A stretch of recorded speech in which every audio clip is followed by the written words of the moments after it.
Okay, here's how to do the cross product the easy way instead of using this big long formula, which is not really evil, but it's just really long, and this is, I promise, faster and way easier. This is technically called the determinant way. So we're gonna find the cross product of these two vectors. We write u cross v equals, and then you're gonna write matrix, which you write using these bars, these big long bars.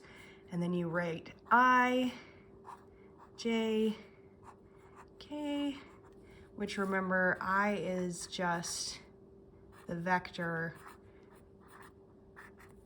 with 1 in the first coordinate and then zeros in the other ones. J is the same but with the 1 in the middle, and K is the same but with the 1 at the end. Those are the unit vectors that we learned about in the previous section. So you write those at the top, I, J, and K, and then you write the numbers from your U vector underneath. So 2, -1, and 4. And then you do the same thing with the V numbers underneath that. So 3, 2, and 5. Okay, and I'm gonna write this out the long way first, and then you'll never have to write it out this long way again. This is just to help you visualize it. So first you write I, and then you're gonna write a little mini vector, or sorry, mini matrix here, and you look at the column and the row that I is a part of. So that's this column, this row, and just imagine it disappearing. So now you just have this little mini matrix left, which is -1, 4, 2, and 5. So I'm going to write that -1, 4, 2, and 5. That's these here. Now I'm going to write a minus sign. It's very important that you write minus here, not plus, and that you do this before you do your next step. So write the I with its little matrix, then write a minus, then write a J, start this little matrix, same thing. So the row that J is a part of is this top row. We imagine it disappearing, and the column is these middle numbers here. So imagine those disappearing. Now you're left with a little mini matrix, which is 2, 4, 3, and 5. 2, 4, 3, and 5. So you write it here. Now you write a plus. And then the same thing with the K. So this line disappears and this top line disappears. We're left with 2, -1, 3, and 2. So 2, -1, 3, and 2. Okay, the next step is we are going to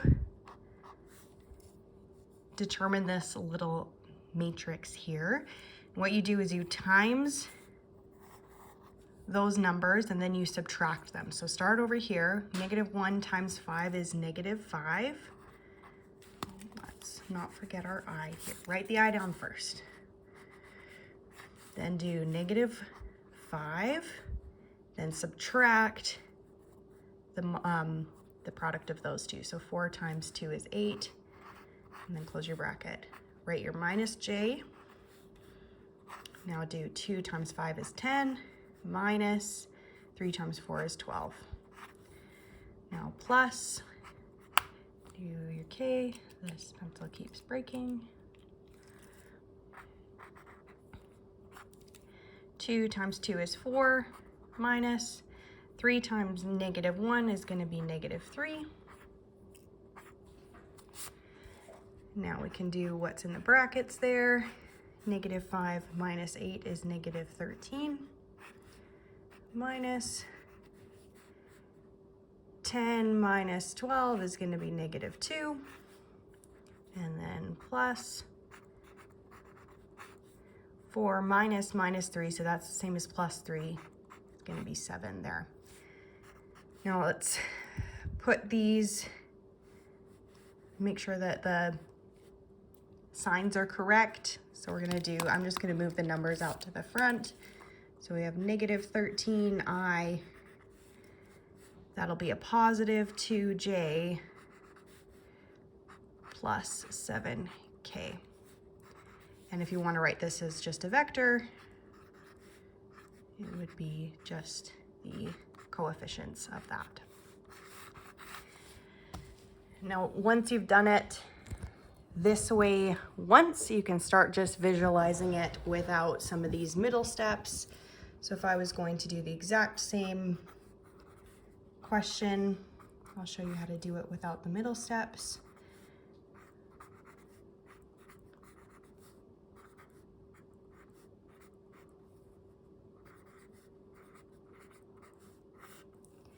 I'm just going to imagine, instead of writing out these little mini matrices here, I'm going to write an I, and then I'm going to imagine that little matrix by crossing it out in my mind. So now I go, okay, -1 times 5, that'll be -5 minus +8, which is -13.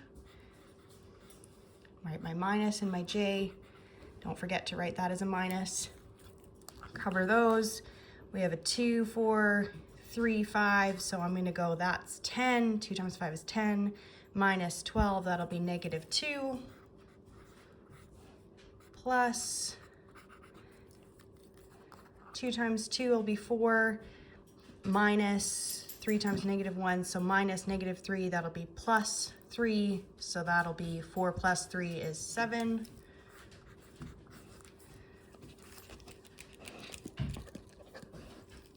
So I'm left with -13, +2, and +7. Ta-da! That's supposed to be that kind of breath.